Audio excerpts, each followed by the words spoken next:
Welcome to the QM SAP S Hana series. This is GastonLemo, an SAP consultant. Today's sessions we will discuss about the Material Master and the QM view in particular. What is a Material Master? Material Master basically is a repository of the data related to a material. The Material Master serves as a single source of information for each material. We call it master data. And all information about a material is maintained and accessed from the Material Master. So we have two concepts here, right? We have a material, but we also have a material master. From the system perspective, the material master represents a record, right, with properties of the material. The material master is used throughout the SAP system and by different business users. We can consider it as a data object as well, right? We will identify it with a code, a material number, okay? So once we define a record for a material, it's called material master, we can reference that and we can access and change the information, delete information based on the material number that is assigned after creation.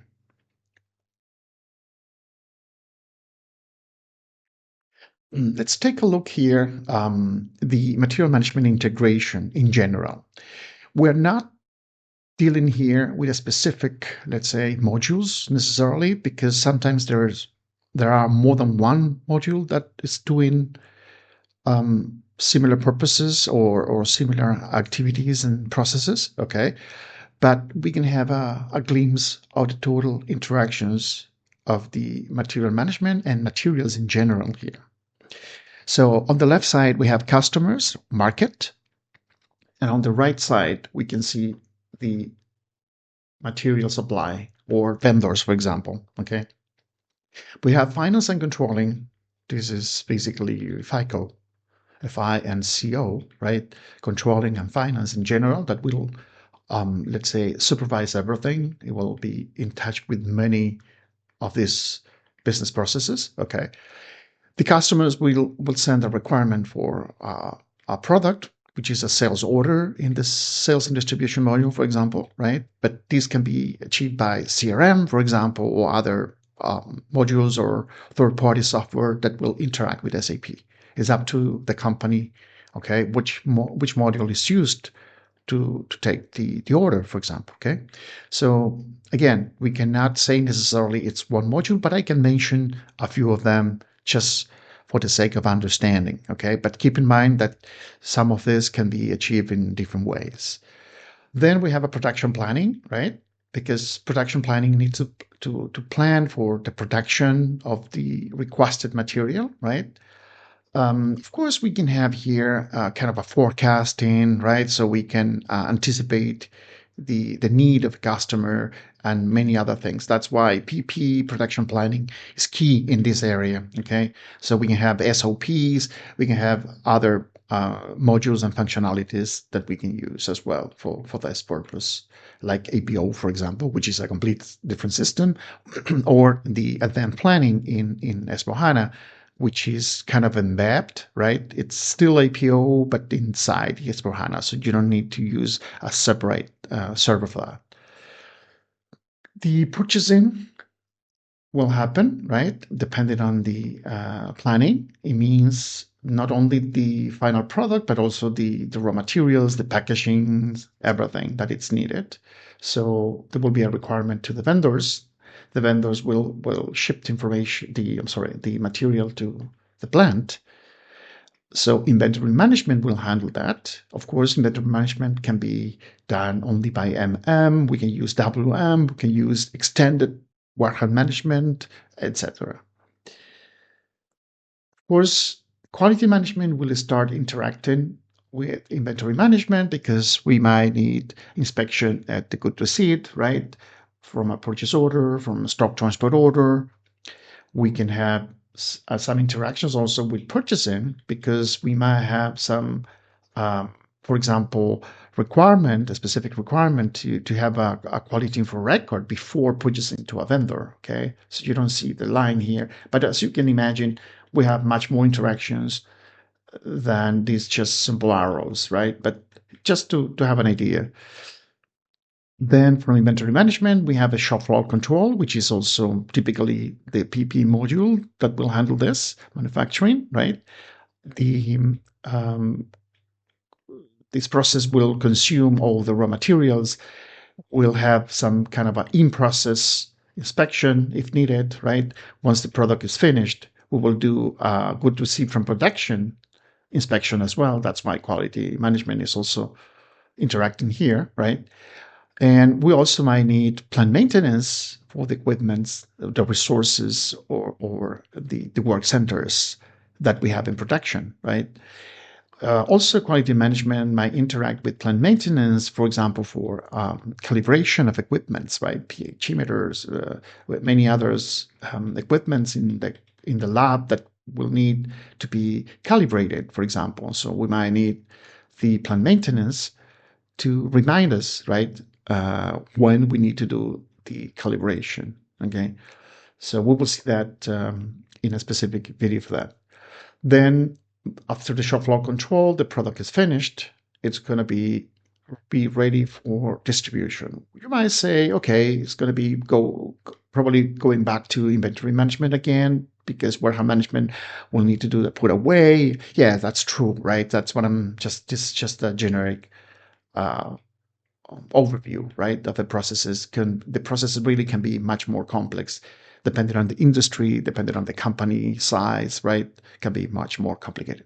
But in general, we will say that after the product is finished, you might store it, but then you need to distribute it again. And the quality management comes in again in case the customer requires an inspection during the delivery process. Okay, we will discuss this in details, but we can do it right after the delivery is created. We can do it before, etc.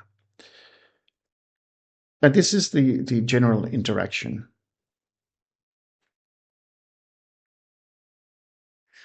Understanding material master and material types. The material master is essential, of course, for managing inventory in SAP.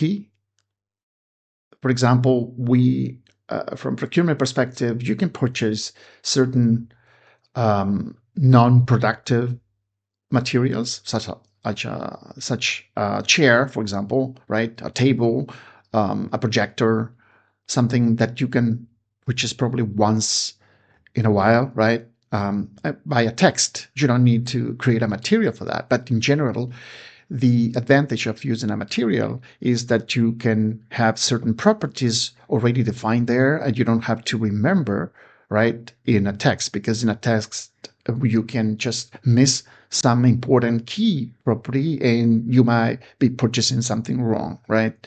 So that's why the material master is key for managing inventory, of course.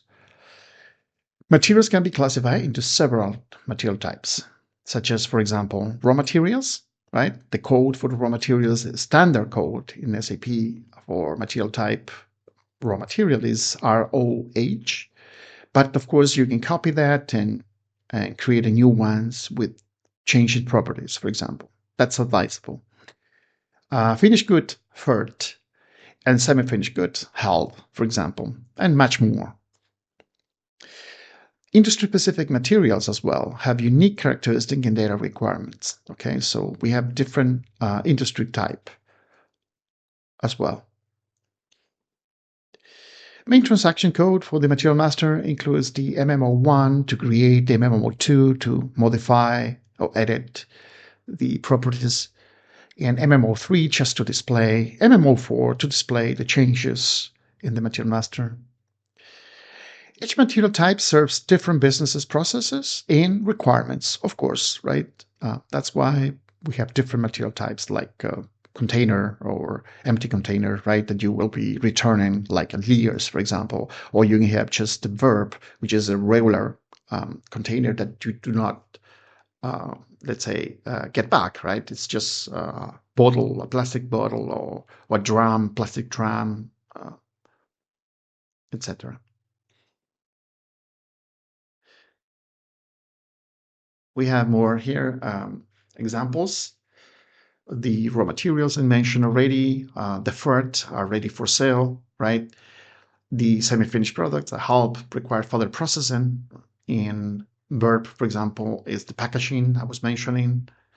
And non-stock materials like NLAG are not tracking inventory, but they still have a material code for that. So you don't need to remember the description, for example. That's what I was talking about before, right? So you still can have that. So having a material doesn't mean that it has to be stock relevant, okay? That is the configuration that you can set up a specific material to be stock relevant or not stock relevant. The same happened with the value, right? So you can have materials without any value and materials valuated. It means there is a value that will go into inventory, for example, or it will go to an account cost center in case it's needed for consumption directly. So we have more here, material master transaction and material related transactions as well. You have the MMO 1, 2, and 3 we already discussed. MMO4 for display changes, MMO6 for flag for deletion. We can flag for deletion certain materials and then remove the flag if it's needed. Of course, the flag for deletion will happen at different levels. We will discuss the levels when we see the different views, okay? Because we have global level, let's say, or corporate level.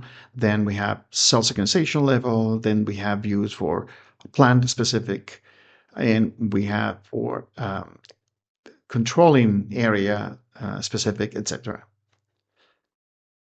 MM17, it's a mass maintenance of material master.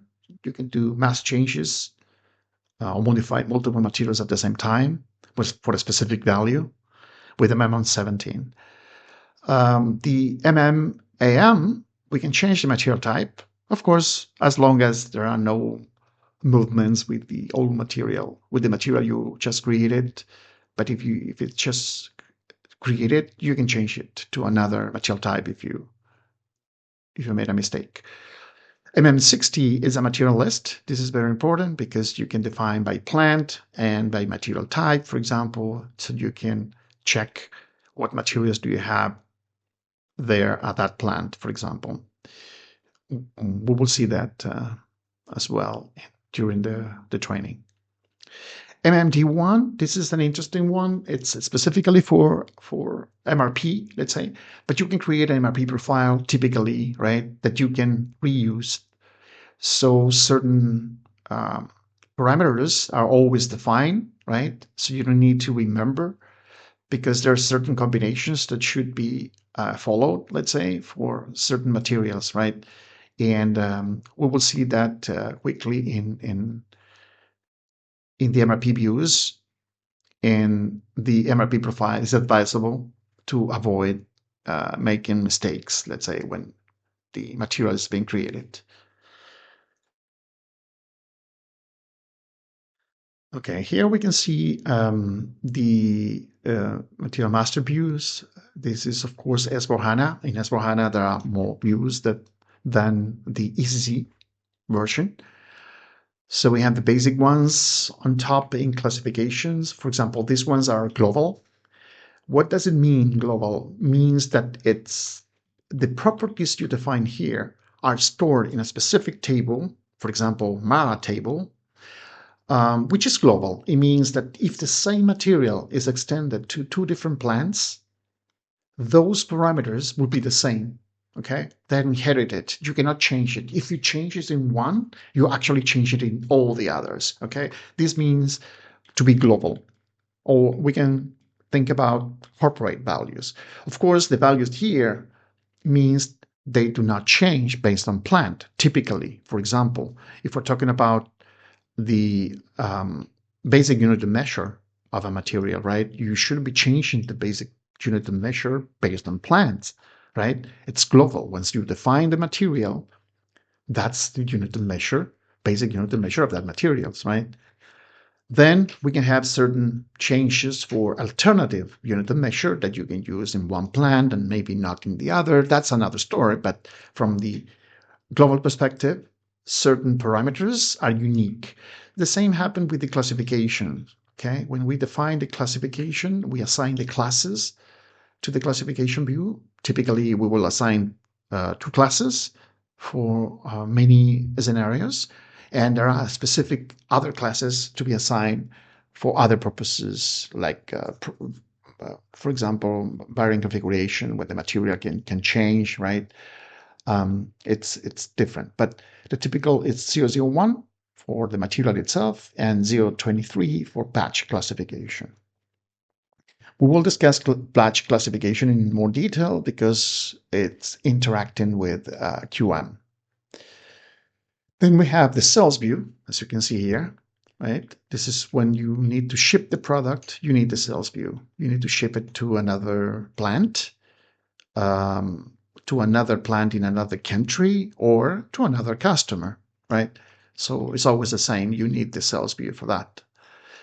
Then you have the purchasing view and some other views related to imports, for example. So you can put the tariff and descriptions, etc. Other things. This is related view, and also the order test if needed. You see the purchasing here. In the case of the purchasing, we might see a few values, but this is specific for training, not for the QM. The MRP 1, 2, 3, 4, as you can see, they're related to production planning. The same happened with these new views that exist in S/4HANA, which is the advanced planning, the extended SBP, and these are new. And then forecasting, it was old. I mean, it was existing in ECC anyway, but it's related to forecasting, and it's not always used. Then we have work scheduling here.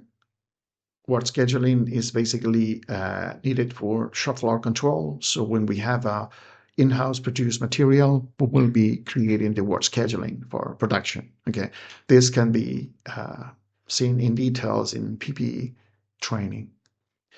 Then we have a couple of views. It's more details. I would say it's located in the basic data as well on top. You can check here the language description. I mean, you have a description which is normally created in the language you are logged in, right? When you create a material, if you're logged in English, it will be populated in English, but you can also maintain in different languages. Then there is another one important, which is the unit of measure. Here is where you define the alternative unit of measures. Okay, so the basic one, in this case, the basic, for example, is pieces, right? And there is a second one defined here, eaches, which is the same thing, right? It's one each means one piece. But of course, when you have one piece for, I don't know, 25 kgs, for example, pails, right? Or 200 kgs or 200 liters, etc. You need to define here one piece. It's equal to 25 kgs, 55 gallons, 200 liters, etc., whatever it is. These are the second part of the views. Okay, they continue here. So we have forecasting or scheduling. We already saw that. Then we have the general plan data, storage 1 and 2. We will take a look at that because we might need a few parameters there related to the shelf life to control batch expiration and, of course, record inspection in QM. Then we have warehouse management. These are the views for warehouse management. If in S/4HANA, you can use extended warehouse management, and that's another module that they have their own values. So normally the warehouse management views are not needed necessarily when the extended warehouse management is being used. However, there are certain fields that might be needed depending on the business scenarios, like serial numbers, for example. Then we have quality management. Quality management is the one we will be discussing in more detail because it's the one that it's needed um, for the quality management module to work. Then we have accounting and costing views here. And then, as I mentioned, we have the warehouse management, execution, and packaging that might not need it if extended warehouse management is activated. In this practical session, we will create one material so we can take a look at the different views that we have, and we will take a look at some of these special, let's say, fields that are needed. Okay, at least the mandatory ones. We will just create a working material, but not necessarily with all the values, right?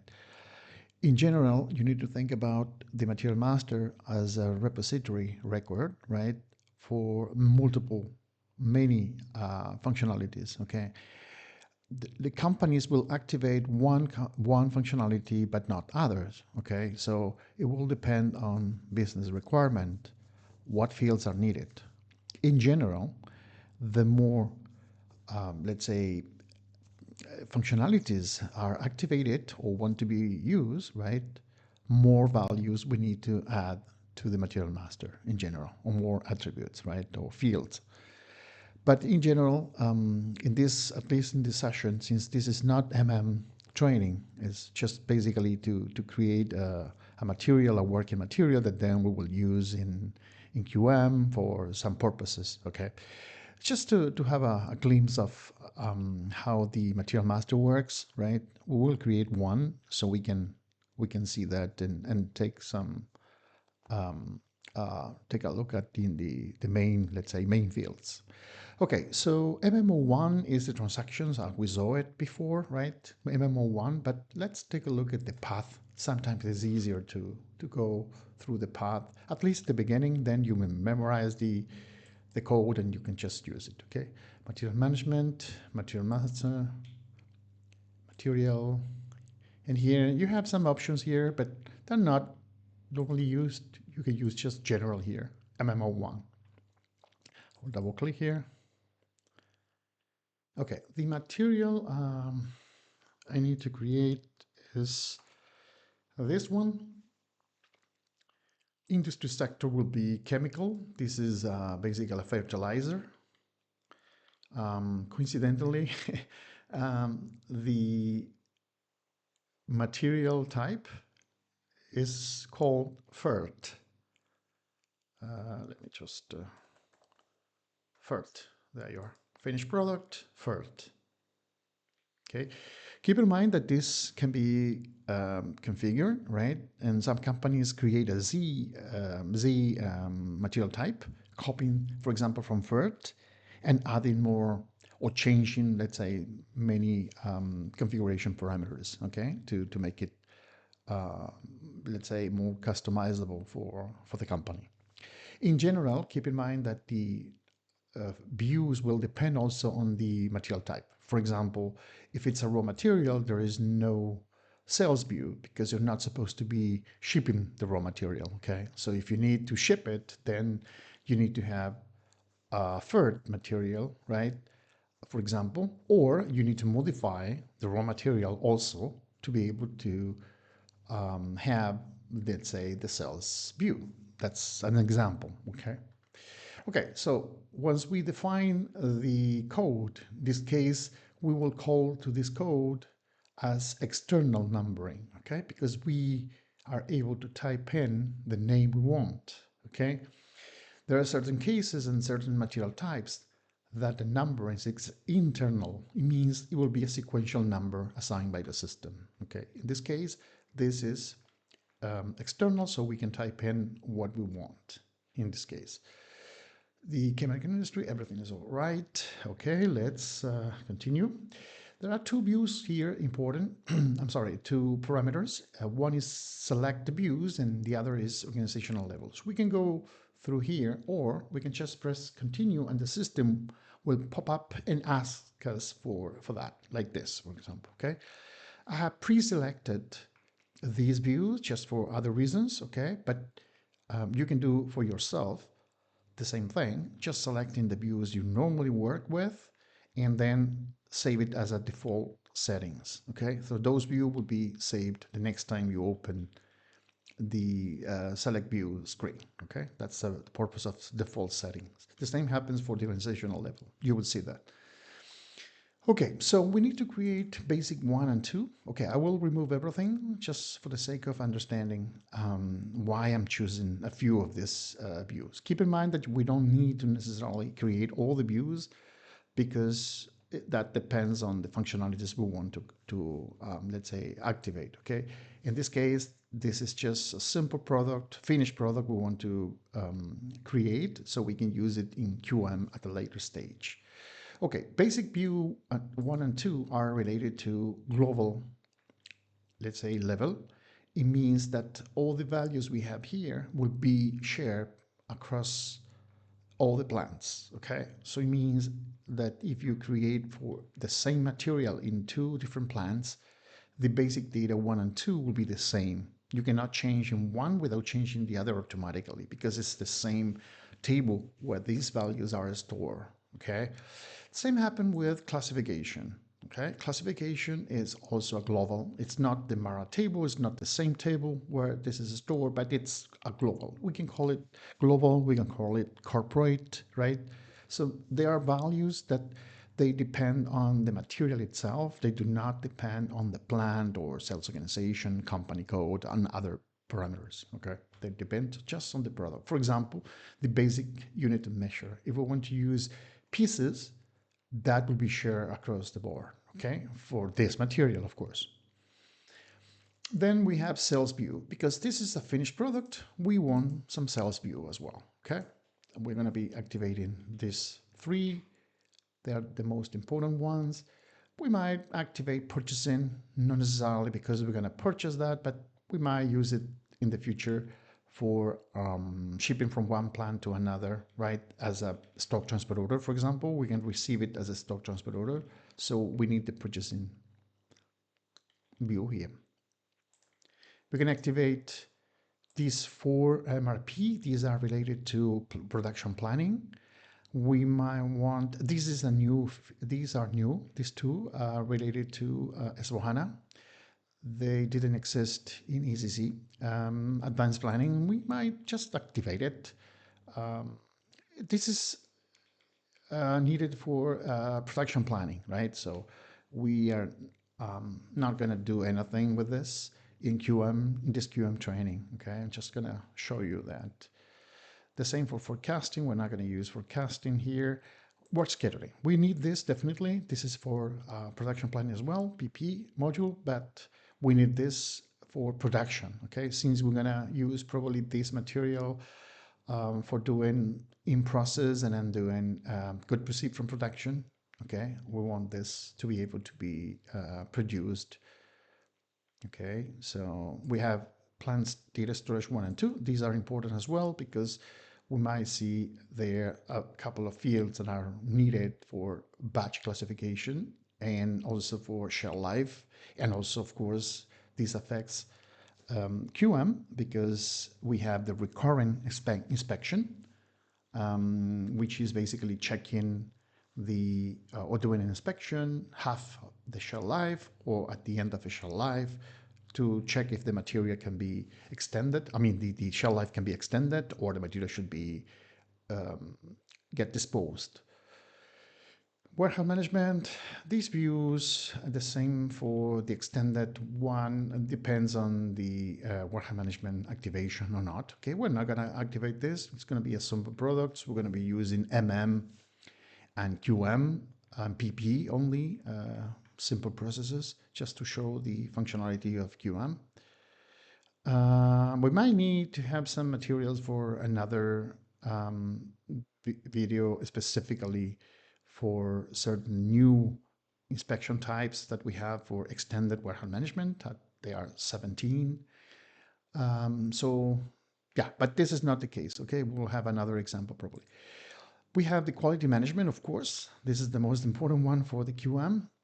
Without this, we cannot activate QM for that particular material, right? And we will have accounting 1 and 2, costing 1 and 2. Again, we're not going to be activating anything related to WM.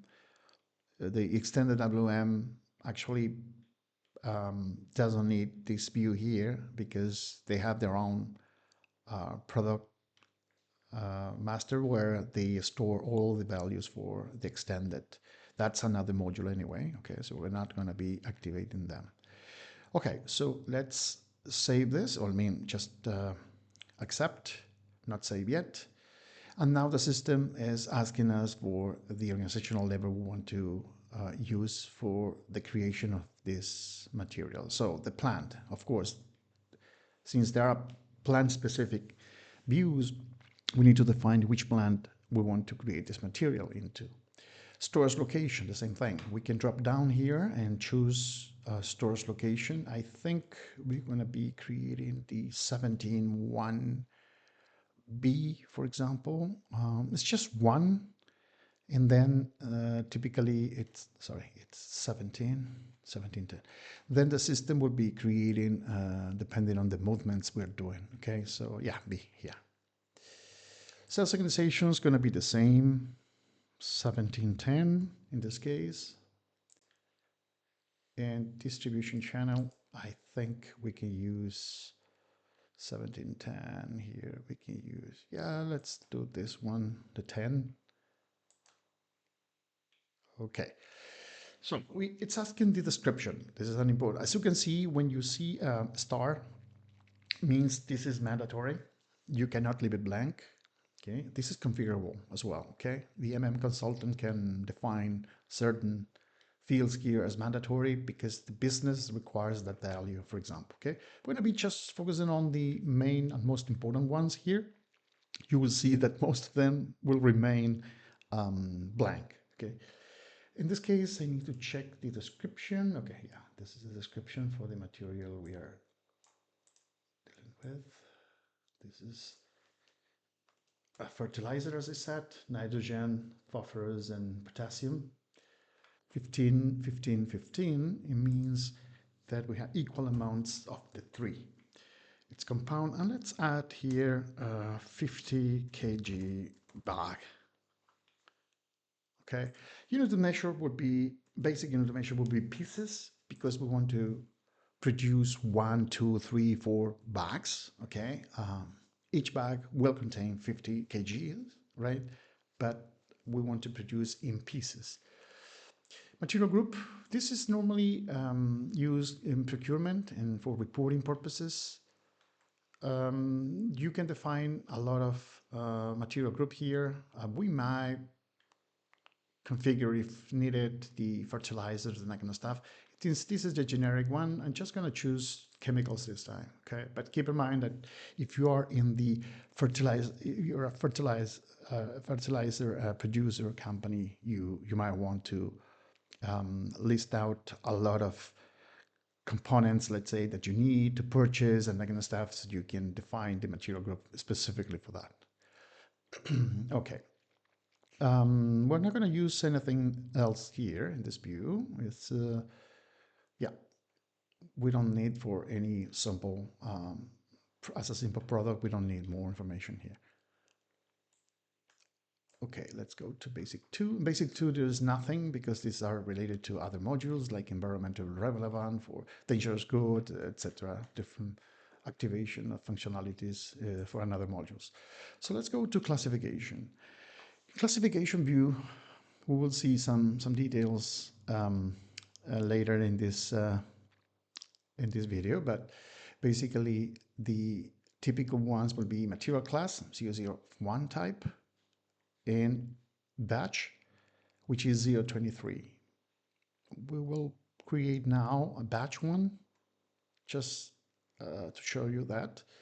Basically, you define the class that's going to be assigned to the material here. But first, you need to create characteristics, assign it to the class, and create the class and assign the characteristic to the class later, okay? And then here we are assigning the class with the characteristics. I'm going to choose a random one here. I don't have any particular requirement for this material because we're just going to be using this probably for another test, but nothing critical. So let's just accept batch class. Most of them will contain QM. Okay, let's take a look at this one. QM batch class, maybe. Okay, I'm going to press enter. Quality score, absorption, okay, not okay. Well, this is not necessarily the one we need for production, I would say, because for production and batch classification, we also need expiration date. It's especially for the record inspection. Okay, so let me choose another one then. Okay, I will show you how can we get rid of this one. Okay, see, you mark it and then delete assignment. Yes, okay, so there is nothing assigned at this point. So let's search again. I'm going to search for, I should have taken a look first to these batches, but that's okay. It was good because you're able to see how you can delete and reassign. Okay. Class 4. Okay, for quality. Okay, let's take a look at this one. Sorry. Yeah, okay.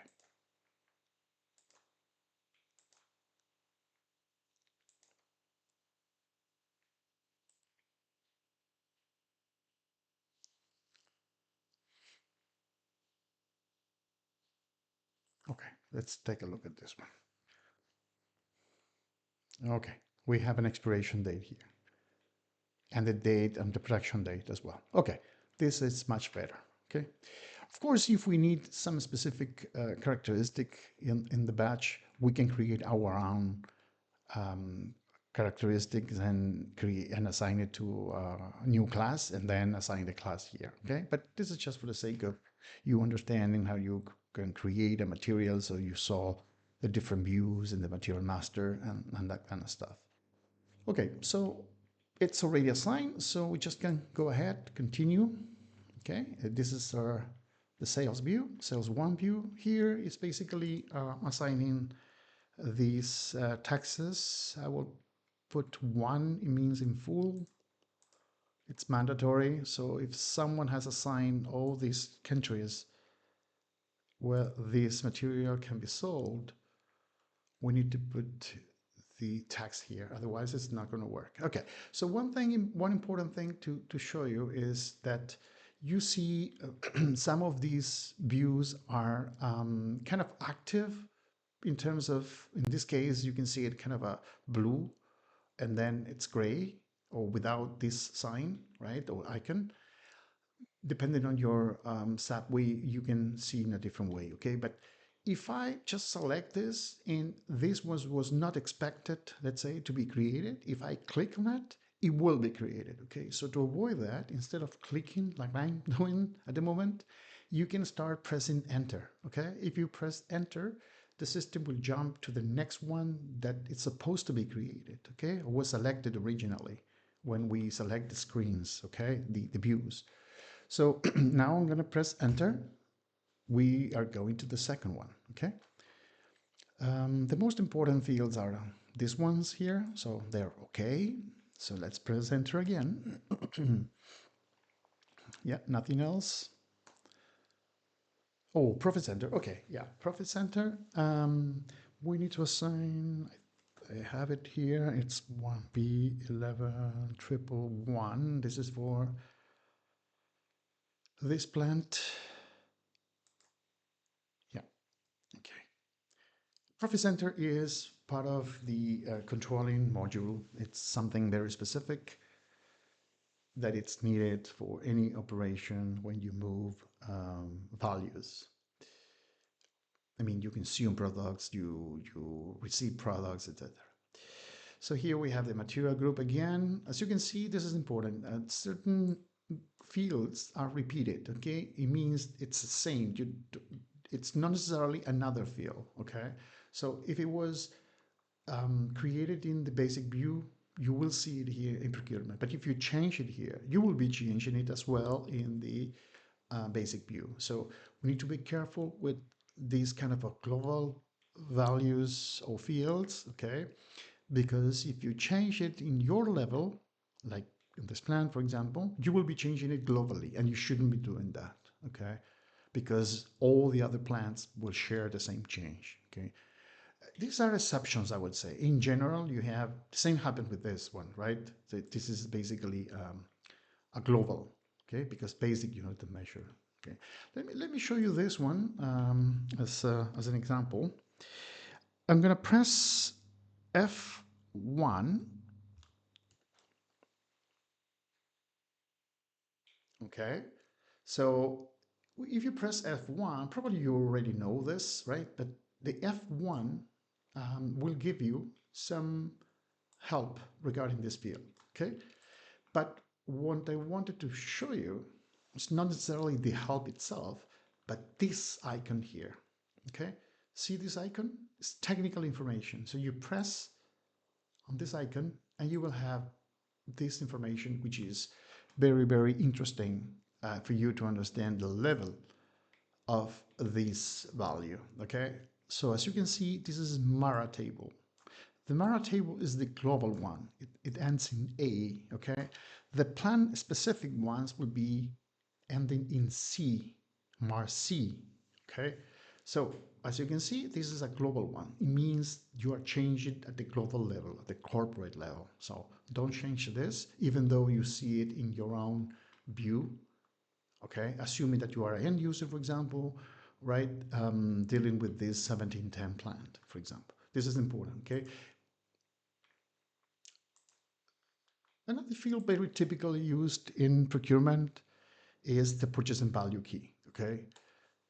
This is a very, very common one. In purchasing value key, the system will send a reminder, for example, for the vendor and that kind of stuff. Also the under delivery tolerance, you can fix it here. You accept 10% below and 10% over what you have ordered, okay? So this is the kind of things that are configured in MM module for purchasing value key here. Purchasing value key, yeah, correct.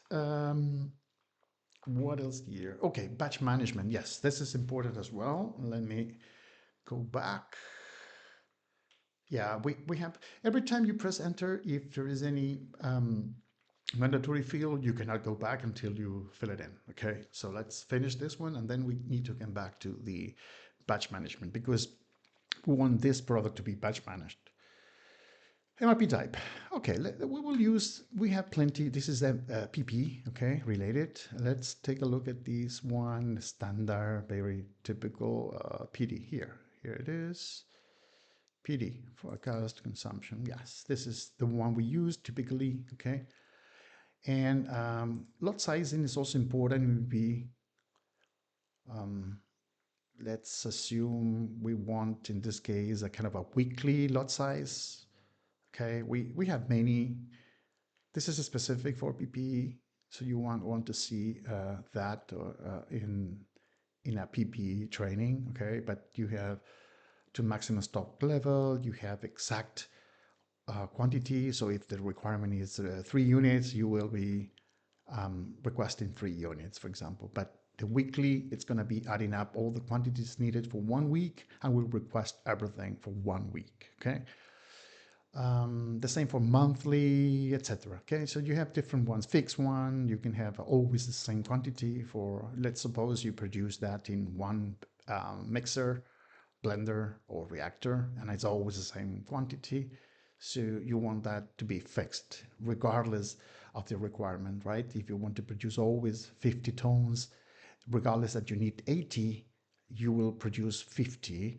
Therefore, you need a second 50 batch to cover the other 30. right? That's the purpose of a fixed one.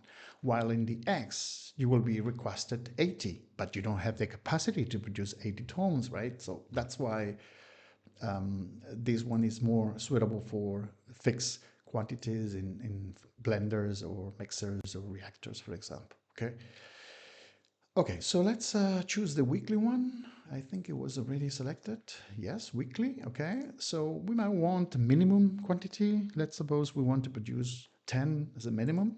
Regardless of the weekly, the minimum will be 10. So if the weekly is 2, the system will say, okay, I want 10. Maximum, no need to put maximum unless you are producing always in the limit, right? And rounding value, this rounding value basically will say, okay, you want 10, but you might want to produce 1 as a rounding value. So it means you will produce, for example, 10, 11, 12, or you want to produce by 10, right? So if you put 10 here, it means that if you need 13, you will be requested 20. If you need 21, you will request 30 because it's rounding in by 10, right?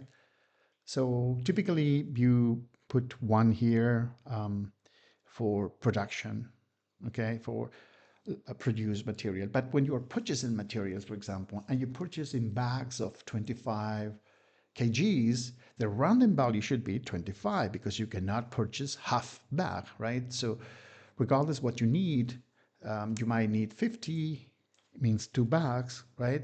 But you want rounding value of 25. It means that if you need 60, you would purchase 75. If you need 80, you would purchase 100 and so on, right? Because multiple of 25. That's the purpose of this rounding value. Okay, let's leave the rounding value in 10 and the minimum will be 10. Okay. Okay, so now I can go back to procurement here. This is not the only place actually. Okay, let's continue. We'll see that in another view, the batch. Okay, we need to remember that. I need to remember that. Oh, okay. Yeah, the MRP controller. Yeah, the MRP controllers is very important because a lot of reports and a lot of transactions in production planning are related to the MRP controller. It's like kind of a person, or could be different roles of a certain person. Okay, sometimes small plan, one planner can act or work in 3 different or 4 or 5, 10 different MRP controllers. Okay, the MRP controller can be, it's a grouping. You can group products, right? By chemistry, you can group by type of products, etc. We will just choose any random here. Okay, so those red, yeah, will be gone. Good. Okay, so here we have a procurement type X, which is basically it can be procured or it can be produced, right? In-house produced. In general, I always prefer to declare exactly what is needed, right? In this case, we're going to be producing this, in-house produced, okay? So we will have an E here. One thing we can add here as well is the safety stock. For example, we can say we want 100 pieces always, okay, as a safety stock. Then we need to define the in-house production in days. The in-house production in days basically will tell that, for example, if you put 0, means you can produce in the same day, right? If you put 1, it means that you will produce for tomorrow, for example. If you start today, you will finish tomorrow, okay? This is just a generic, let's say, value, right? It's not necessarily the exact one that will be covered in PP, master recipes or routings, where you can tell exactly how long it takes to produce certain quantity of this product, okay? So that is the detailed scheduling. In this case, it's just a generic one, just to give the MRP, let's say, an overview of how long it takes. So let's put just 1 day in this case. Okay, then another important field is the storage location for production. okay, and the storage location for external procurement. Storage location for production, whatever we choose here, will be proposed for the good received. Okay, we're gonna be receiving in 171B storage location, for example. And if this is procured, for example, it's coming from another plant, right, or coming back, right, from another plant, because if this is the plant that is producing, we can assign here where we want to receive it, okay? Let's assume we want to receive it in A. This is the important thing here is that they do not necessarily has to be the same, okay? If it's a raw material, you might want to receive in one and then move it to the other to be used in production, for example. Actually, in QM, we can do an inspection if it's needed when we are doing stock transfer between storage location in the same plant and also in different plants, okay? Plant to plant. In this case, a storage location to a storage location in the same plant. We can do an inspection if we want, okay? Yeah, okay, basically that's it. Let's continue. Okay, strategy for planning. Okay, let's put the 40, typical one, planning with final assembly. Basically, with this one, we are considering the planning dependent requirements called peers that we can add. There is a transaction for that, MD61. We can add by week, by daily, or by month, the quantity we're expecting to be sold.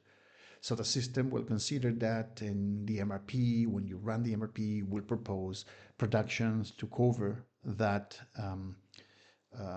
peers, right? That those planning dependent requirements, so you can anticipate the sales order from your customer. Okay, so now you can react quickly that way. Okay. Also, the 40 is considering the sales orders that are already in the system. That's a good thing about this. But you can use pure make to stock or make to order, right? Well, you wait in the order until you produce it, or you can use several in between, let's say, mixes of that. You can finish a semi-product first, a semi-finished product, and then you can finish it when the order comes in, etc. This is not the purpose to be discussed in the QM. It's PP training. Okay. We can assign here the consumption mode. We're going to be consuming backward and forward. Yes, two. This is a typical one. To be conservative, we will put 15 days consumptions of the peers. This is for the peers, okay, for the planning dependent requirements. And the forward consumption, 15 days in the future. This is conservative. Okay, availability check. We will choose one here. We might need to come back for certain examples to be more adjusted to the requirement. We need to maybe adjust a little bit, a few values here, but this is enough to make it a workable material. MRP4, we might want here to use collective, or yeah, we can use this one. Both of them would be okay. Sometimes 2 is commonly used because it's collective requirements for the dependent requirements. Okay. Yeah, okay, let's leave the 2 here. This is PP as well, as I mentioned. Okay, so we're in one of the new views for S4HANA. These will activate advanced planning, for example. Let's just activate it. The system will propose a few things here. We're not going to be discussing it in this session. Okay, this is PP, purely PP, and this is not necessarily affecting Q1. Okay, so here you will see that we will be jumping directly into work scheduling instead of going through these 2 that are not pre-selected, as you can see. I'm going to press enter. See, we're just working now on the work and scheduling. Okay, in work scheduling, we can put some tolerance here, okay, for the production. I'm going to put 10%. over delivery and under delivery. We can change the production unit as well here. We can assign a production supervisor, and we can assign a production scheduling profile. This is related to certain configuration that needs to be available, and when you choose this, the system will behave in a certain way in production. Okay, that's why we need to define these parameters here.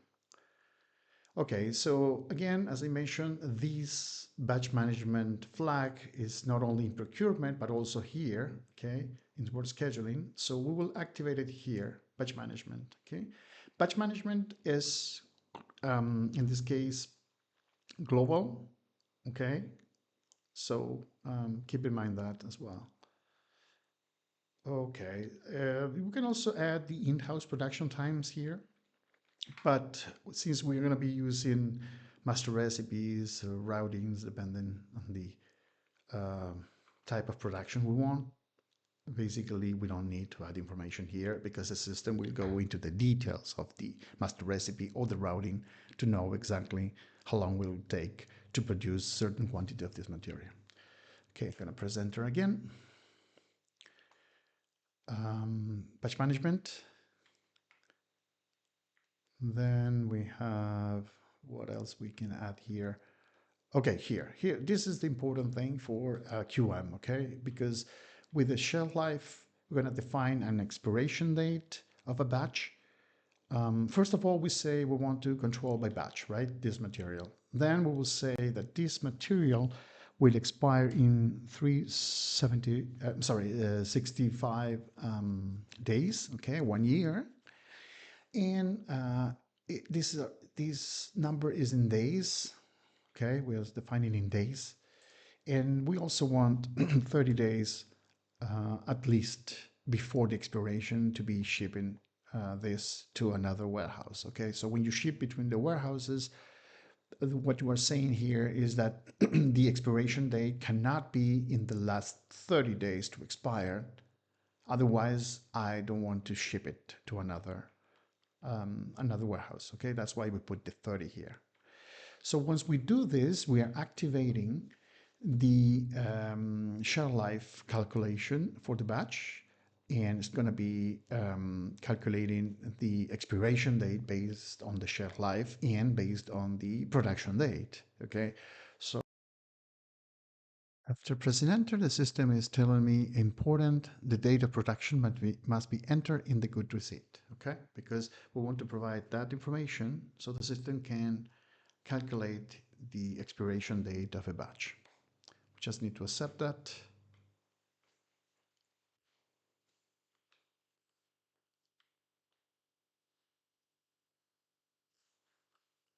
Okay, so we're in the plan data, storage 2, nothing to add there. And we are now in the quality management view. We're going to be just quickly creating this because you will see soon another one, another more detail, probably with another product. That's its already existing one, because the typical task for the end user QM is basically to modify a product to add all the data for the quality management. In general, the quality management view can be created. I will show you in that case when it's not created and you still need to create it, but only this view, okay? That's why I want to do that in a separate, more detailed session, okay? So in this case, we're going to be just adding a few values here, okay? For example, good to see processing time, it's not necessarily QM, but since we didn't maintain this before, we're going to put here 1 day. It means that the MRP will consider that the production, when you do the good receive of production, the next day the product will be available for shipping, for example. Okay, it will take 1 day. It doesn't mean that it will take 1 day for the laboratory to do the inspection, but in general, since there are other things to do, you need at least 1 day. Okay, so in this 1 day, the time of the inspection is considered. Okay, plus other things like putting away materials, into the warehouse, etc. Okay. There is an important field here, since we've been talking about the shell life, right? Basically, it's the interval that we want to do the recurring inspection. In general, we can do it for the same period, right? Every 365 days, every 1 year, or we can do it in half or a quarter of that, okay? So we might discuss this specifically in the session for the recurrent inspection. The same happened for the procurement data. You will see a little bit more details, and we will check this definitely in the video for QM in procurement. Okay, so we're not touching or changing anything now here. Then inspection setup is the same thing. We're going to be activating, I'm going to be checking a few so you can understand a little bit. This is for procurement, so we're not necessarily be procuring this, so we're going to be choosing probably production, okay? So CO3 in process, we're going to be activating. CO4, good to see from production.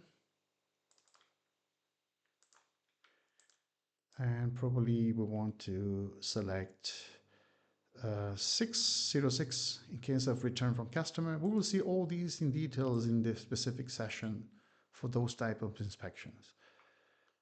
And we want the 09 recurring inspection we just talked about. I need to activate it as well. And the 89 as a manual inspection, we want to use this as well. We will see that in a specific video. Okay, so everything is okay.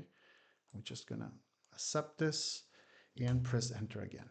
So we have accounting view. In the accounting view, basically we're gonna put the standard cost in this case.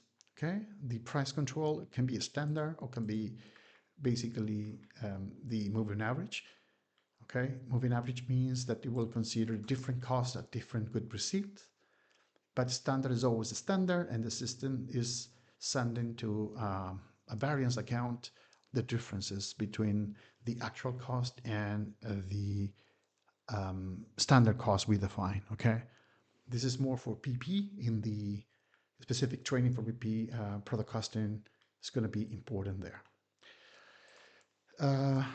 Standard price, let's assume this will cost, this is a piece of 50 kgs, okay? So let's assume this cost 30 US dollar, one piece, okay? 30 US dollar, one piece. Valuation class, we need to define the valuation class as well. Since this is finished good, let's pick up this one. Okay, I'm gonna press enter. Nothing to put in the accounting 2. Costing 1, nothing to change here. This is specific for controlling. Yeah, okay. So I'm going to press enter again. So you're about to exit. It means I want to save it. Yes, I will say. So we just save this material. Okay. Let's take a look that it was created. So let's go to display MMO3. MMO3, you can see it here, transaction, MMO3. This is the material. As I mentioned, I have pre-selected as a default settings this. I might want to add quality management and default settings. So we're always going to have quality management again every time we open any material. So yeah, it's created, as you can see. Let's take a look at the quality management now. Okay, we should see all the inspections we activated. Okay, we will see a few details of the quality inspection types in the next session. Okay, but we are finished with this one as an overview of the material master. So keep in mind that this is a material master. It means it's a record with a lot of attributes, right, that will be shared across other modules for different purposes. Okay. In this section, we will discuss the QM view in the material master. So normally the material master view will be created as part of a process. Normally the procedure is to create all the views, depending on the customer, of course, or the company, right? But in general, will be created. If it's not created, you need to go to MMO1 to create, or MMO2, just to add the data for QM. Okay, so we will see those transactions anyway in the path. So we go to material management, logistic material management, and we have here material master. Material, basically we have create general. This is the typical MMO1 I was telling you about. And we have the change, which is MMO2. Let's double click on MMO2. We're going to be reviewing this material in particular. We type it in, we press enter. We can select different views here. Typically, we'll discuss very quickly a few of the views, but you can see this in a particular or special video for Material Master in general. The basic views are always created and are cross-plant data. It means any plant that will use the same material will have or share the same values in these fields. Same for classification view. Okay. Then we have the purchasing view. We have the MRP views for production planning. We have additional views in S/4HANA, such as advanced planning. You can see that in a particular training course for PP.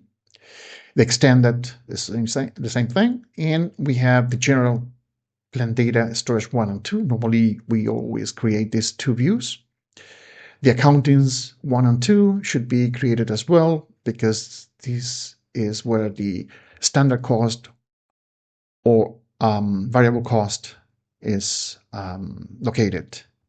The costing view 1 and 2 is always needed as well. The WM execution and packaging, etc., will depend if WM or extended WM is incorporated. Okay, so in our case, we will see classification view and the QM view. Okay, so when we don't see a QM view, we will need to create that. Okay, in this case, as you can see, there is no quality management view. So in this case, I will show you now the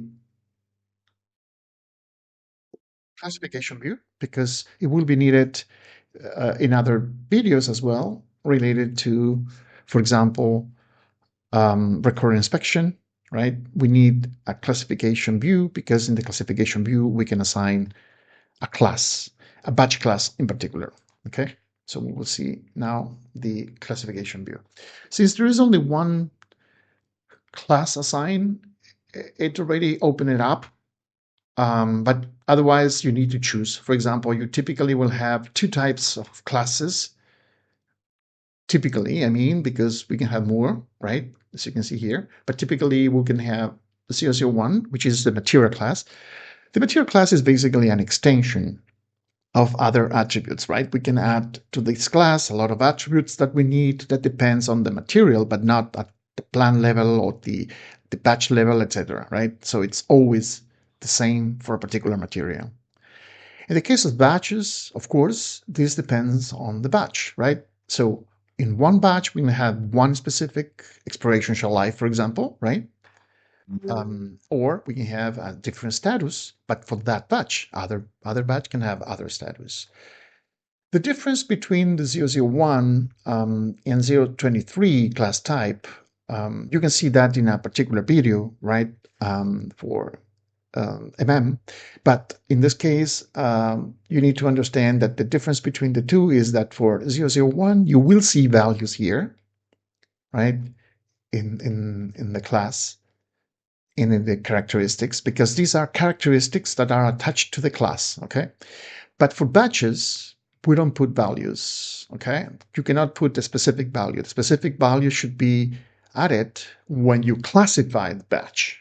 Okay, so after the batch is created, we can have a classification, automatic classification, or we can have a manual classification, etc. Okay, so basically, this is it. This is the class type 023 for batches. Of course, we can create different classes and have some standard characteristics, and also can have specific characteristic for the company, okay, for other purposes.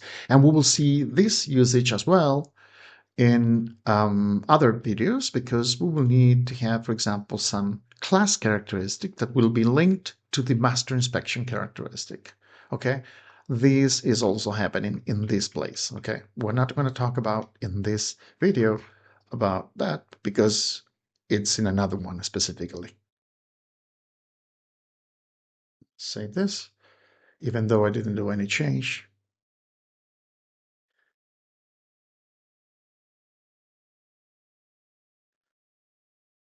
Okay, so let's go back to the create MMO1. When I mean O, just in case, it's at 0, okay? So let's type the same material in this case. It's, in this case, mechanical engineering. The type, it's a raw.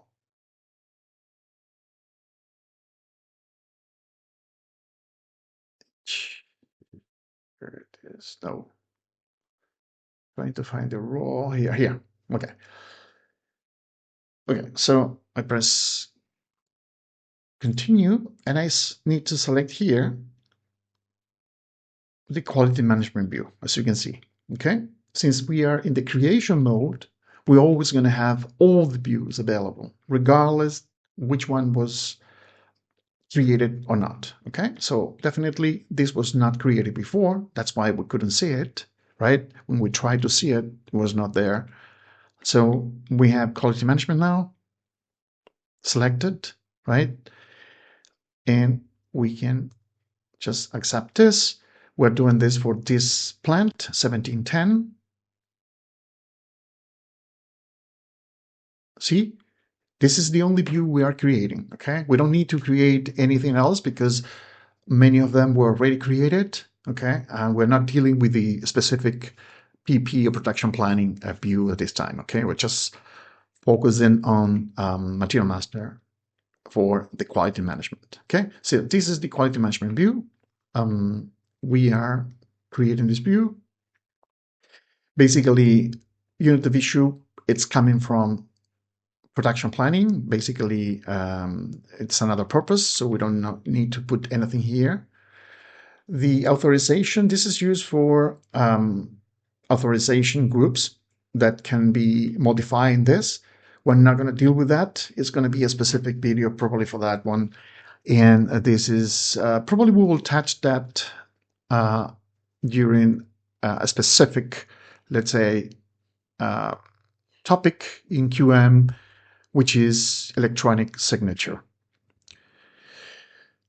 These values here, these flags, are used when you don't do any, let's say, inspection plan that you will see in a different videos, more complex, let's say, inspection. This is more simple inspection that you can, for example, if you don't use at all QM, you can select that post-inspection stock. So every time you do a purchase for this material, which is a raw material, you're always going to propose to inspection stock, okay? So you can use inspection stock and then move it to unrestricted using MM without QM, okay? But when we use QM, we don't put this here because it's controlled under the specific inspection type that we're going to use, okay?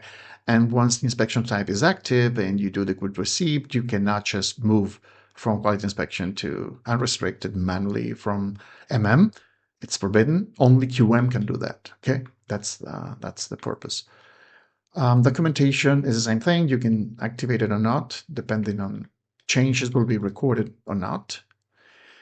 Good receipt is not related to necessarily related to QM, although the good receipt processing time coming from the production planning views as well and procurement view as well are normally considering the time that the laboratory will take to take the sample, do the analysis, and finish the inspection, right? So when you see a number here. It's basically days, right? If you see, for example, if you receive a product and you're fast enough to inspect it, to sample and inspect it in within a few hours, right? You can put 0 here. It means that for the MRP, the availability of this material will be the same day. Okay. But if you put 1, the material will be available after, let's say, the inspection in the next day, right? Because it's 1 day. Keep in mind that, okay? Catalog provide the same thing. We're going to use that only when we are not using the more typical things in QM. So we need to put a catalog here, typically. Okay. Material status is not necessarily coming from QM. This is normally set up by the planners. Okay, well, you can put different statuses that will affect business processes. Okay, so there are some of them like 99 obsolete that will prevent anything to be done with this material. For example, you cannot purchase, you cannot have a quotation, you cannot produce, you cannot create a bill of material. So there are some flags in the configuration of any of this that will behave in a different way. Okay, probably we will see that in another video. I'm not sure. No, probably it's MM video. Yeah. I will do that later. So in this case, you just need to know that it's not QM specific. Okay, so normally the laboratory will not do anything with that.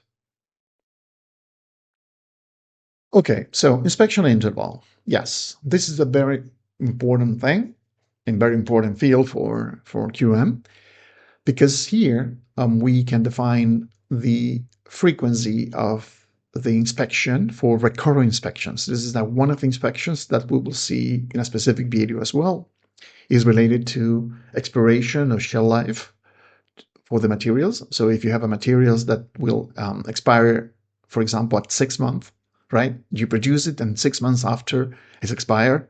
So you can define an expiration date, right? The system can define an expiration date based on the numbers of month, right? And the manufacturing date. And you can do inspection. You can do, a recurrent inspection means that you can inspect it to see if you can give more time for the shelf life because the materials is still in a specification, within the specifications, I would say. But when do you want to do this, right? But there are some cases that you can say, okay, the expiration date can be 6 months, but I want to do an inspection 10 days before, or even though you can do it at half the shelf life, you can do at every 3 months, for example, right? Just to be cautious, for example. So you can define the numbers of days of the inspection here. Okay, we will see that in the specific video. The valid from is related to the status. So if there isn't any change in the status, it's valid from date. You need to put it from where this is valid. Okay, but again, this is more planning. Even though the laboratory can have some concerns, instead of changing status, the laboratory should go to the planner and discuss with the planner, because you might have a lot of stock, you might have incoming stock as well, and etc. Then we have this area, which is very important for QM and very specific for QM, that will be discussed as well, because we have interactions with procurement, and this is one of the parts where we interact with procurement. Okay, I mean, one, because there's another option related to info record, for purchasing info record for QM. Okay, it's related to QM. So in that case, we also interact with procurement. Okay, but this is the first step to start interacting, I would say. And normally you will activate this in procurement, so you can have different options here. Okay, we'll check a few keys very quickly because there will be a video for this. But basically, you can have no active functions. Okay, so we're not affecting anything. Supplier release means we need to have this info record, the quality info record for this vendor and material combination. Otherwise, if it doesn't exist and it's not valid, you cannot purchase, for example. Okay, and we will see that in the specific video for that. Okay, but you can have different ones like delivery release, technically delivery terms, different combinations of requirements, additional requirements, delivery release and certificate, quality certificate required, for example. If not, you cannot accept. Okay, for example, the user decision because this is missing. Supplier release. And well, I mean, you can define in the configuration different options here. Okay, we will see that in the specific video for that. One thing we can do though is to activate this now. Okay, and we will see the effect in other videos because we might use the same material.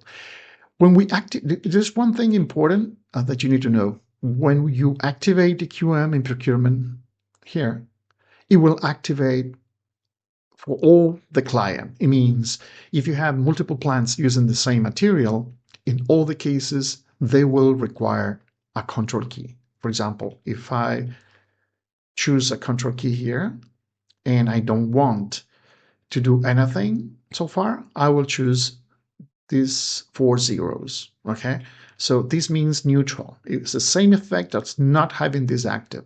Okay, why do we need this? Well, because we might need, in this case, for example, one specific supplier release, but we don't want to have supplier release requirement for other plant. So the other plant will have these 4 zeros, means there is no requirement for that plant. But in this one, we still can keep this one. Okay, so this is the purpose of having the 4 zeros as a neutral. Okay. Okay, so let's leave this 0 in this case, and we will come back in the specific videos to do changes here and understand some of the behaviors. The same for all these others, okay, are related to this, definitely. If we need a certificate, we need to define what certificate do we need, right?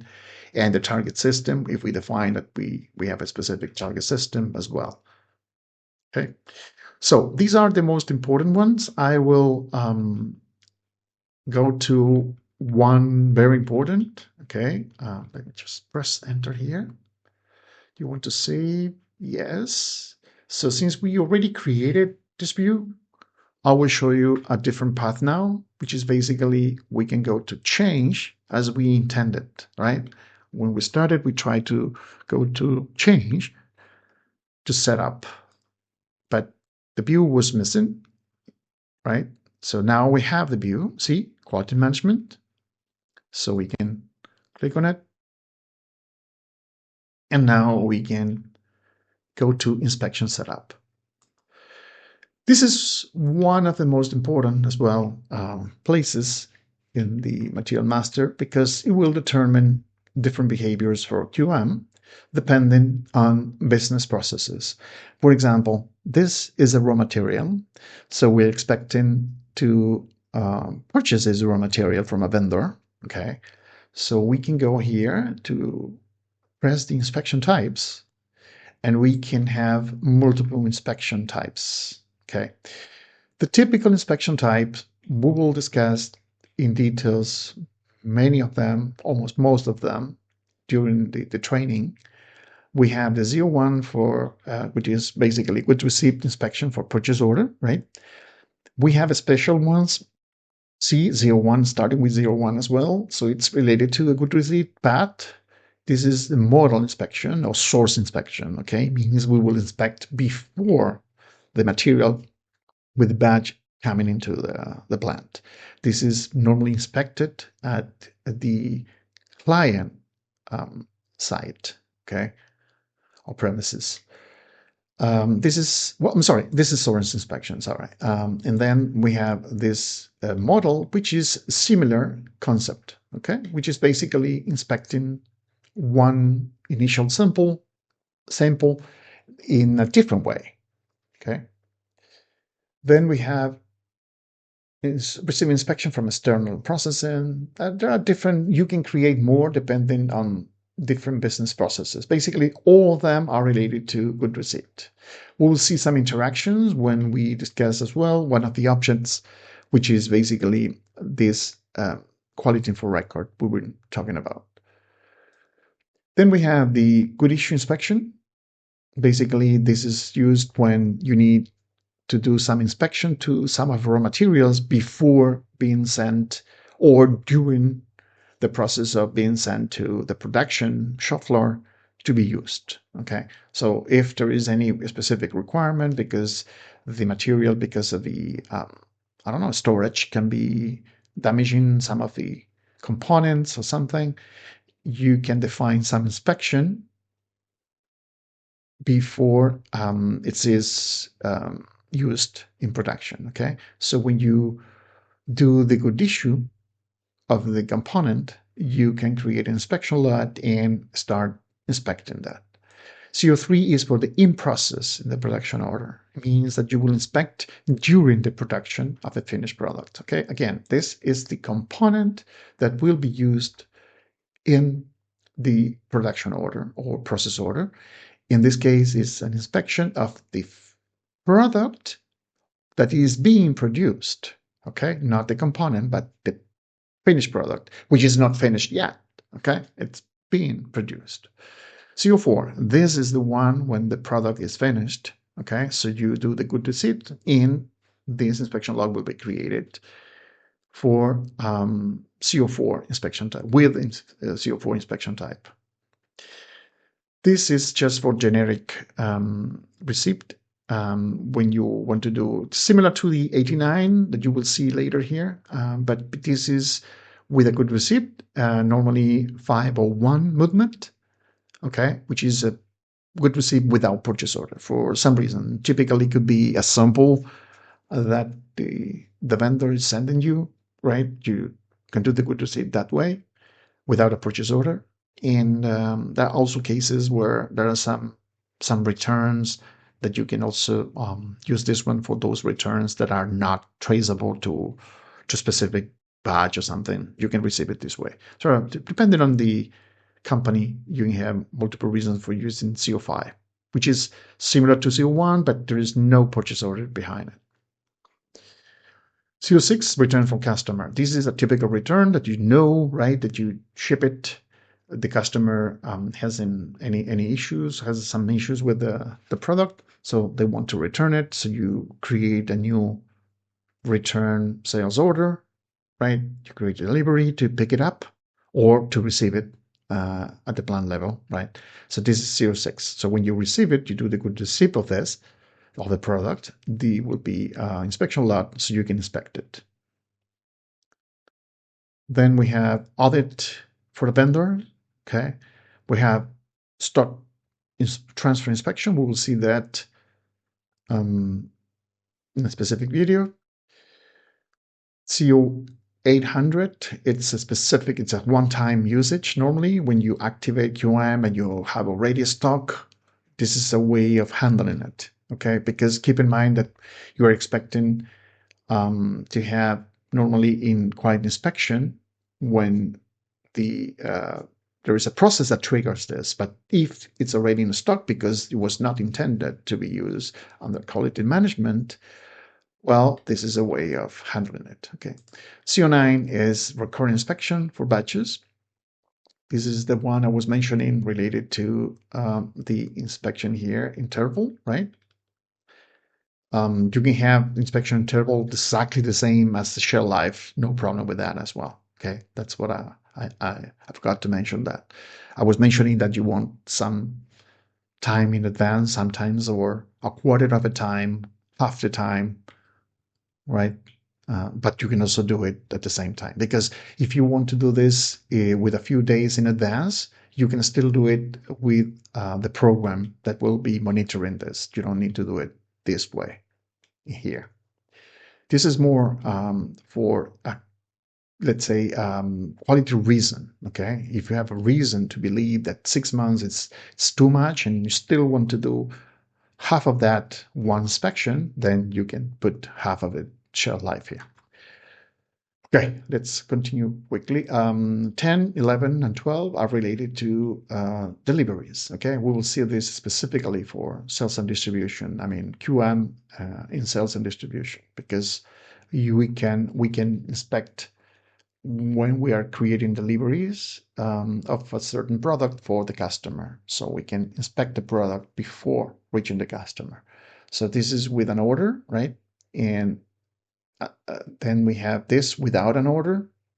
For example, if you're shipping samples, there is no sales order for that. You can do it this way. And 12, with any delivery in general, will create this inspection log. Typically, 10 is the most common one. 13, this is for repetitive manufacturing. We will see this specifically in a video as well.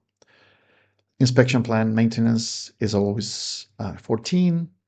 This can be assigned to the equipment.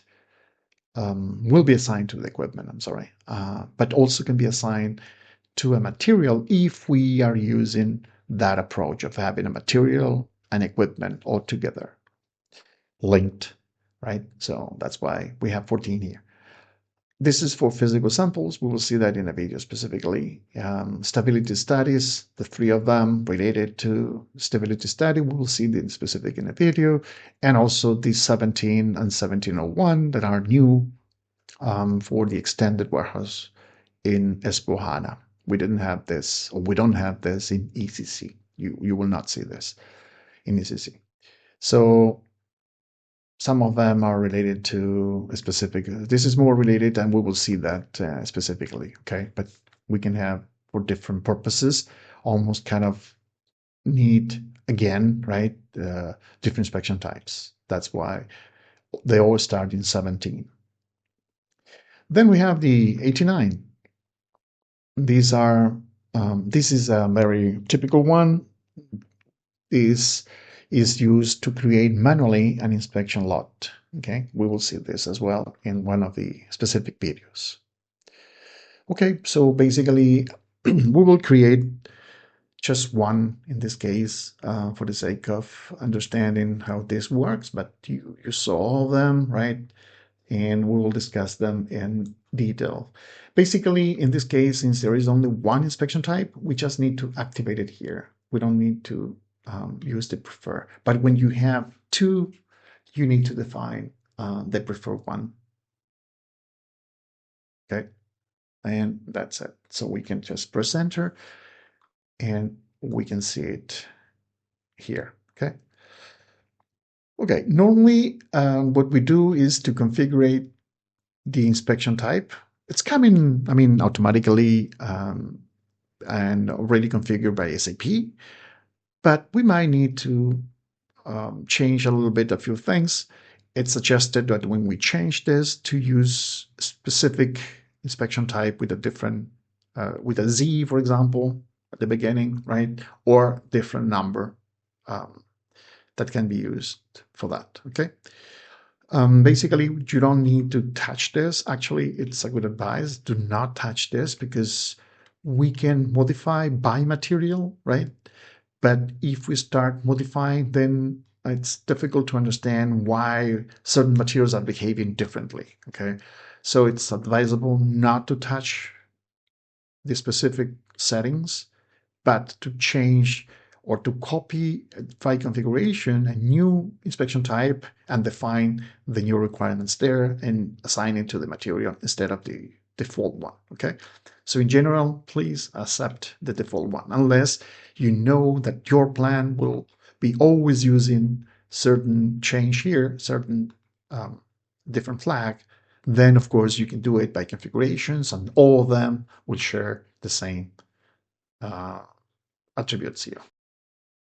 We will see a few of this or many of these parameters.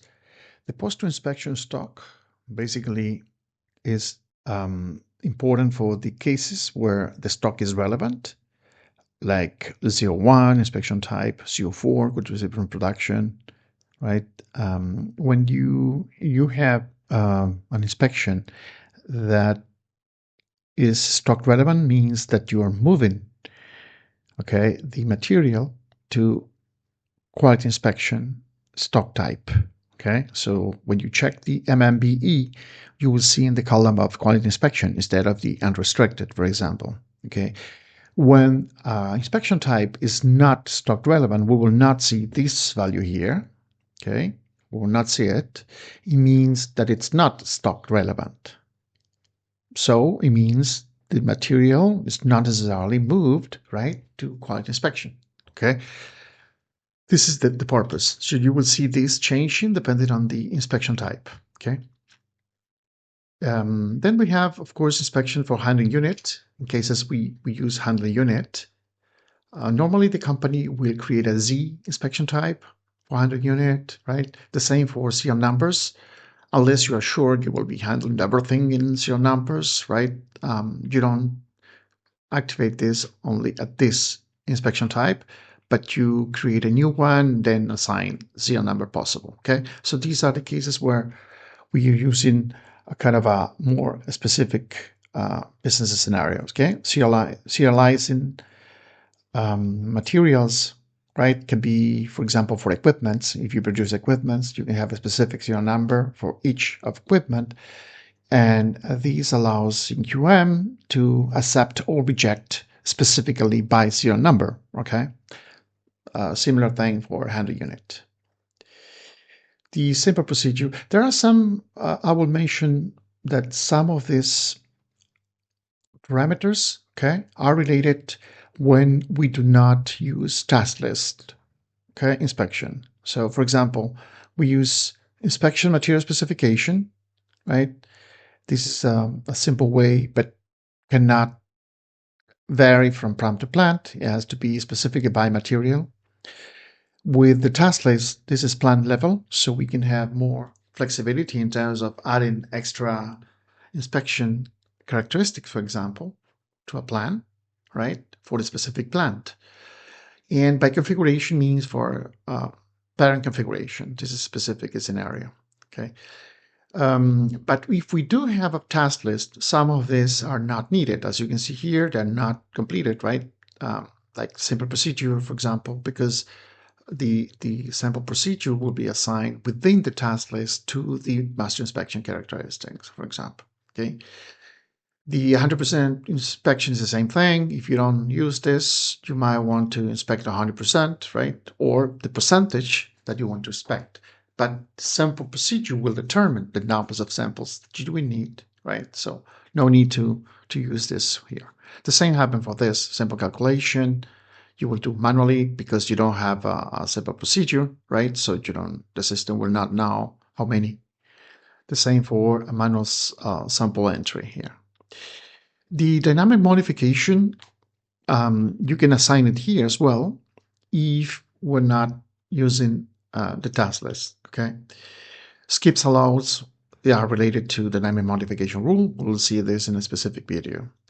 The automatic user decision, we will see it in a specific video, but basically if we assign it here, it means we are allowing the 01 inspection type to be selected, let's say, for automatic use decision if we set up, of course, the background job that will do, or monitoring that will be doing that.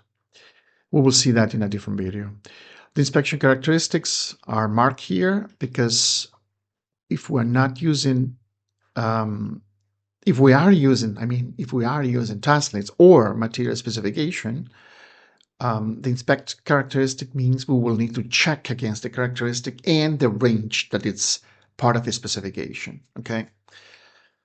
Automatic assignment is because we're trying to, or telling the system to assign a specific task list, for example, in this case, or material specification to the, or configuration as well, of course, if we use configuration. Inspection by configuration. This is for variant configuration, means a specific products might have different in inspection and ranges depending on the configuration of the final material. Okay, this is not this will not be covered in this training session. Okay, it will be in variant configuration specific training.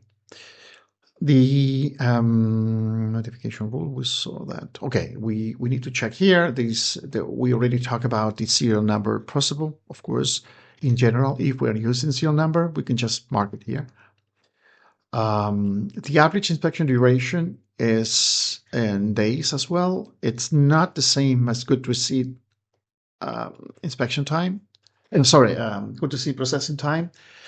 But keep in mind that we have this good receipt processing time that is considering the inspection times as well. Okay, remember the 0, the 1, the 2 that we saw before. Okay, in this case, if we set up here, we put a value, the system will calculate the end inspection lot date based on these numbers of days we put here. Okay, so for example, if we have a long average inspection duration, it can be 6 days for microbiology, for example, then the system will suggest 6 days to end the inspection lot. Or if we put the end date of inspection lot, the system will suggest when the inspection lot should start based on this. Okay. If we don't maintain anything, the inspection lot has the same date, start and end date. Quality score. This is the typical usage of the quality score because we're going to be using task lists, we're going to be using catalogs and selected sets. So when we choose a selected set or value from a catalog, right? The user decision, it's a specific catalog type. Okay, we will be choosing and we'll be asking the system to calculate the quality score based on the decision. For example, there are some configuration in the background that we can say if user decision is accepted, fully accepted, it will be 100% quality score, right? If it's rejected, we can say 0, we can say 10, depending on the configuration that we want to do. And if it's restricted in some way, we can put 60 or 50%, for example. Okay, it will be defined by the business, right? But basically, this is a typical procedure. If we use other procedures like scrap, for example, because you know that you will be having some scrap rejected, then we can use different ones here, and we can also share the allowed scrap that we are expecting. For example, in certain industry that produce multiple spare parts, for example, that can allow a 5% or 1%, depending on the type of industry, of course. The typical is based on the user decision. This is what is proposed by SAP and normally is used in most of the industries. The control lot creation typically is we will create an inspection lot by material and document item, right? But we can group them in a different way if we want, like based on storage location as well, for example, right? So different grouping here. Basically, the typical one is this one. So it means if you have two materials, two lines in a PO, right, with two materials, you will create two inspection lots there. The individual QM order. Okay, this is related to QM orders. Okay, QM orders are normally for cost appraisals. Okay, used for that. So in this way, we can indicate that we want an individual QM order for this combination, for this inspection type and material. So normally, if this fails for some reason, right, because there might be something missing from the controlling configuration perspective, we can assign a generic QM order here. So we always can trace that cost. We will see that in a specific video for QM orders. The summary typically is one inspection for product or batch and inbound delivery. Okay, so this is also typical value for that. Okay, so we're finished on reviewing the typical attributes for an inspection type.